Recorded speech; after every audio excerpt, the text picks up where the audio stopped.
নমস্কার বন্ধুরা, শ্রাবণী রান্নাঘরে আপনাদের সবাইকে স্বাগত জানিয়ে আমি আবারও একটা রান্নার ভিডিও নিয়ে আপনাদের সামনে চলে এসেছি। আজকের আমি আপনাদের পাবদা মাছ দিয়ে একটা অসাধারণ রেসিপি বানিয়ে দেখাবো। আশা করি আপনাদের ভালো লাগবে। তার জন্য কিন্তু আমার পুরো ভিডিওটা আপনাদের দেখতে হবে। আর দেখা শুরু করার আগে একটা লাইক দেবেন, সুন্দর একটা কমেন্ট করবেন আর শেয়ার করতে ভুলবেন না। তাহলে চলুন আজকের আমি এই পাবদা মাছ দিয়ে কি বানাই সেটা আপনারা একবার দেখে নিন। রান্নাটা করার জন্য প্রথমে আমি এখানে দেখুন 3 পিস পাবদা মাছ নিয়ে নিয়েছি। আর এটা কিন্তু খুব ভালোভাবে ধুয়ে পরিষ্কার করে রেখে দিয়েছি। এইবারে আমি মাছের মধ্যে দিয়ে দেব, দেখুন এখানে মাছের মধ্যে দেব নুন, দিয়ে দিলাম আন্দাজ মতো নুন দিয়ে দিলাম। এবারে আমি মাছের মধ্যে দিয়ে দেব হলুদের গুঁড়ো। এখানে কিন্তু খুব বেশি হলুদের গুঁড়ো আমি দেব না, দেখুন অল্প সামান্য একটু হলুদের গুঁড়ো দিয়ে দিলাম। দিয়ে এবার মাছটা কিন্তু নুন হলুদ দিয়ে খুব ভালোভাবে প্রথমে মাখিয়ে নেব। আর মাখিয়ে নিয়ে কিন্তু মাছটা আমি এখানে 10 মিনিট মতো এইভাবে নুন হলুদটা মাখিয়ে রেখে দেব। দেখুন প্রথমে কিন্তু মাছের মধ্যে খুব ভালোভাবে নুন হলুদটা মাখিয়ে নিতে হবে। মাখিয়ে নিয়ে মাছটা আমি এইভাবে 10 মিনিট রেখে দেব। 10 মিনিট রেখে দিলে দেখবেন মাছটা কিন্তু খেতে বেশ ভালো লাগে। মাছটা ভাজার আগে যদি এইভাবে একটু নুন হলুদ মাখিয়ে রাখা যায় তাহলে যে কোনো মাছই কিন্তু খেতে বেশ ভালো লাগে। এবারে আমি এইভাবে নুন হলুদটা প্রথমে মাখিয়ে নেব, নিয়ে মাছটাকে 10 মিনিট রেস্টে রেখে দেব। মাছটা এখানে দেখুন 10 মিনিট আমি নুন হলুদটা মাখিয়ে রেখে দিয়েছিলাম। আর অন্যদিকে কিন্তু গ্যাসটা অন করে একটা কড়া বসিয়ে দিয়েছি। এইবারে আমি কড়ার মধ্যে দিয়ে দেব বেশ কিছুটা সর্ষের তেল। এখানে কিন্তু রান্নাটা আমি সর্ষের তেলেই করব, সেই জন্য মাছটা ভাজার জন্য আমি বেশ কিছুটা সর্ষের তেল দিয়ে দিলাম। এইবারে তেলটা কিন্তু একটু প্রথমে গরম হতে দিতে হবে। আর রান্নার শুরুতে আমি প্রতিদিনের মতো একটা কথাই বলবো যে প্লিজ আমার ভিডিওটা আপনারা টেনে টেনে দেখবেন না, পুরো ভিডিওটা দেখুন, আশা করি আপনাদের ভালোই লাগবে। দেখুন তেলটা কিন্তু এখানে খুব ভালোভাবে কথা বলতে বলতে গরম হয়ে গেছে। এইবারে আমি তেলের মধ্যে প্রথমে দিয়ে দেব, দেখুন অল্প সামান্য একটু নুন দিয়ে দিলাম। এই নুনটা কেন দিলাম বলুন তো, মাছ ভাজার সময়, যে কোনো মাছ ভাজার সময় যদি একটু নুন দিয়ে দেন তাহলে দেখবেন এটা মাছটা কিন্তু কড়ায় লেগে যায় না। এইবারে মাছগুলো আমি কড়াই দিয়ে দিব। এইভাবে প্রথমে আমি দুটো মাছ দিয়ে দিলাম, দিয়ে এবার উল্টে পাল্টে মাছগুলোকে কিন্তু হালকা করে ভেজে নিতে হবে। মাছগুলো কিন্তু খুব বেশি লাল লাল করে ভাজবো না, এপিট ওপিট করে উল্টে একটু হালকা করে মাছগুলো ভেজে নিলেই হবে। আর এই যে পাবদা মাছের রেসিপিটা, এটা কিন্তু খুব কম উপকরণ দিয়ে আজকে আমি বানাবো, আর খেতে কিন্তু অসম্ভব সুন্দর হয়। এইভাবে আপনারাও কোনোদিন বাড়িতে বানিয়ে দেখবেন, আশা করি আপনাদের ভালো লাগবে। দেখুন এক পিঠটা হালকা করে যখন ভাজা হয়ে গেছে তখন কিন্তু আমি এটাকে এইভাবে উল্টিয়ে দেব। উল্টে দিয়ে আমি এপিট ওপিট একটু হালকা করে ভেজে তারপরে আবার ফিরে আসছি। এপিট ওপিট করে দেখুন আমি কিন্তু মাছটা এখানে হালকা করে ভেজে নিয়েছি। আর মাছটা কিন্তু আমার এখানে ভাজা হয়ে গেছে। এইবারে আমি কিন্তু মাছগুলোকে আলাদা করে তুলে রেখে দেব। মাছগুলো এখানে আলাদা করে প্রথমে তুলে রেখে দিতে হবে। দেখুন এইভাবে মাছগুলোকে আমি আলাদা করে তুলে রেখে দেব। আর অন্য যে আরেকটা মাছ আছে সেই মাছটাও কিন্তু আমি তেলের মধ্যে দিয়ে ঠিক একইভাবে হালকা করে কিন্তু মাছটাকে ভেজে নিতে হবে। দেখুন আবারও কিন্তু আমি এই মাছটাও দিয়ে দিলাম, দিয়ে আবারও আমি এই মাছটাকে হালকা করে ভেজে নিব। সমস্ত মাছগুলো আমি এখানে দেখুন হালকা করে ভেজে তুলে রেখে দিয়েছি। এবারে আমি রান্নাটা কিন্তু ওই তেলের মধ্যেই করব। আপনারা চাইলে কিন্তু তেলটা পাল্টে নিয়ে অন্য তেলেও করতে পারেন, মানে কাঁচা তেলের মধ্যে দিয়েও করতে পারেন।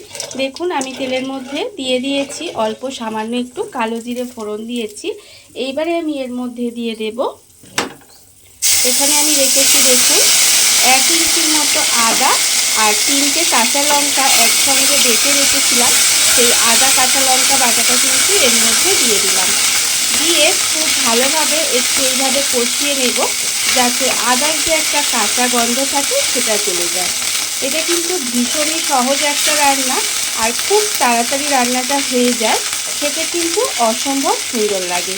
দেখুন আদা কাঁচা লঙ্কাটা আমি একটু কষিয়ে নিয়েছি। এইবারে আমি এর মধ্যে দিয়ে দেব আন্দাজ মতো নুন আর খুব সামান্য একটু চিনি। এই চিনিটা আপনারা চাইলে দিতেও পারেন, আবার নাও দিতে পারেন। চিনিটা দিলে একটু নুন চিনির ব্যালেন্স হয়, খেতে কিন্তু রান্নাটা অনেক সুন্দর লাগে।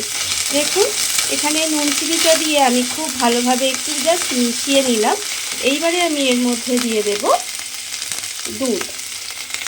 এখানে আমি 1 বাটি দুধ রেখেছি, সেই দুধটা আমি এখানে দিয়ে দিলাম। আর আমি এখানে এই দুধের বাটিটা ধুয়ে অল্প সামান্য একটু জল দেব, খুব বেশি জল দেব না। দেখুন এখানে কিন্তু এই দুধের বাটিটাই ধুয়ে অল্প একটু জল দিলাম। আপনারা চাইলে কিন্তু এই জলটা নাও দিতে পারেন। অল্প একটু জলের মধ্যে দিয়ে দিয়েছি, দিয়ে এবারে খুব ভালোভাবে এটা মিশিয়ে নিতে হবে। এই দুধটা দেওয়ার কারণেই কিন্তু এই রান্নাটা সাধারণ একটা রান্নার থেকে অসাধারণ টেস্ট হয়ে যাবে। দেখুন এবারে দুধটা দিয়ে খুব ভালোভাবে মিশিয়ে নিলাম। মিশিয়ে নিয়ে এবারে গ্রেভিটাকে একটু ফুটতে দেব। গ্রেভিটা এখানে দেখুন খুব ভালোভাবে ফুটে গেছে। গ্রেভিটা কিন্তু আমি খুব ভালোভাবে ফুটিয়ে নিয়েছি। আর এখানে একটা কথা বলা হয়নি, বলে রাখি, এখানে যে দুধটা আমি ব্যবহার করেছি সেই দুধটা কিন্তু আগে থেকে জাল দিয়ে রেখেছিলাম। সেই আগে থেকে জাল দেওয়া দুধটা কিন্তু আমি এখানে রান্নায় ব্যবহার করেছি, কাঁচা দুধ কিন্তু দিইনি। দেখুন এবারে গ্রেভিটা এখানে ফুটে গেছে। যখন দেখবেন গ্রেভিটা খুব ভালোভাবে ফুটে গেছে, তখন এর মধ্যে দিয়ে দেব আমি এখানে যে পাবদা মাছটা হালকা করে ভেজে রেখেছিলাম, সেই পাবদা মাছটা কিন্তু এখানে দিয়ে দিলাম। পাবদা মাছটা দিয়ে এবারে খুব ভালোভাবে এটা একটু উল্টে পাল্টে রান্না করে নেব। দেখুন খুব ভালোভাবে এটা কিন্তু একটু মিশিয়ে দেব। মিশিয়ে দিয়ে একটু উল্টে পাল্টে এইভাবে রান্না করে নিতে হবে। আর আমি আগেও বলেছি যে এই রান্নাটা করতে কিন্তু উপকরণও খুব কম লাগে আর সময়ও কম লাগে, খেতে কিন্তু অসাধারণ হয়। দেখুন এইবারে মাছটা এই গ্রেভির মধ্যে দিয়ে খুব ভালোভাবে ফুটিয়ে একটু রান্না করে নিতে হবে। মাছগুলো দিয়ে আমি কিন্তু দেখুন এইভাবে বেশ কিছুক্ষণ রান্না করে নিয়েছি। এর ফলে মাছের মধ্যে কিন্তু সমস্ত মশলা খুব ভালোভাবে ঢুকে গেছে, আর মাছটাও দেখতে পাচ্ছেন সেদ্ধ হয়ে রান্না হয়ে গেছে। রান্না কিন্তু আমার এখানে প্রায় রেডি। আর নামানোর আগে আমি এর মধ্যে দিয়ে দেব, দেখুন ওপর থেকে 4টে চেরা কাঁচা লঙ্কা দিয়ে দিলাম। আর দিয়ে দেব এখানে খুব অল্প সামান্য একটু কাঁচা সর্ষের তেল। অল্প একটু কাঁচা সর্ষের তেল দিয়ে দিলাম। আর আমি এটা কি বানাচ্ছি বলুন তো? এতক্ষণে দেখে আপনারা নিশ্চয়ই বুঝতে পেরেছেন এটা আমি কি বানিয়েছি। এটা আমি বানিয়েছি দুধ পাবদা। দেখুন রান্না কিন্তু আমার এখানে একেবারে রেডি হয়ে গেছে। এবারে গ্যাসটা অফ করে দেব। অফ করে দিয়ে ঢাকা দিয়ে বেশ কিছুক্ষণ এইভাবে রেখে দিলেই কিন্তু রান্না আমার একেবারে রেডি। দেখলেন তো কত কম উপকরণে এবং কম সময়ে রান্নাটা হয়ে গেল, আর খেতে কিন্তু অসম্ভব সুন্দর হয়। দেখুন রান্না আমার একেবারে রেডি হয়ে গেছে। এবারে আমি আপনাদের কাছে পরিবেশন করে দেখাচ্ছি ঠিক কেমন হলো। দেখুন বন্ধুরা, বাড়িতে থাকা কত অল্প উপকরণে কত অল্প সময় কত সুন্দর একটা পাবদা মাছের রেসিপি বা দুধ পাবদা যাই বলেন না কেন তৈরি হয়ে গেছে। আপনারা দেখতেই পেলেন। আর এটা কিন্তু খেতে অসম্ভব সুন্দর হয়। এইভাবে আপনারাও একদিন হলেও বাড়িতে বানিয়ে দেখতে পারেন। আর এই রেসিপিটা যদি আপনাদের ভালো লেগে থাকে, আপনারা যদি ফেসবুক থেকে দেখে থাকেন পেজটি ফলো করে দেওয়ার অনুরোধ রইল। আর যদি ইউটিউব থেকে দেখে থাকেন চ্যানেলটি সাবস্ক্রাইব করে নেওয়ার অনুরোধ রইল। তাহলে চলুন ভিডিওটা আমি এখানেই শেষ করছি।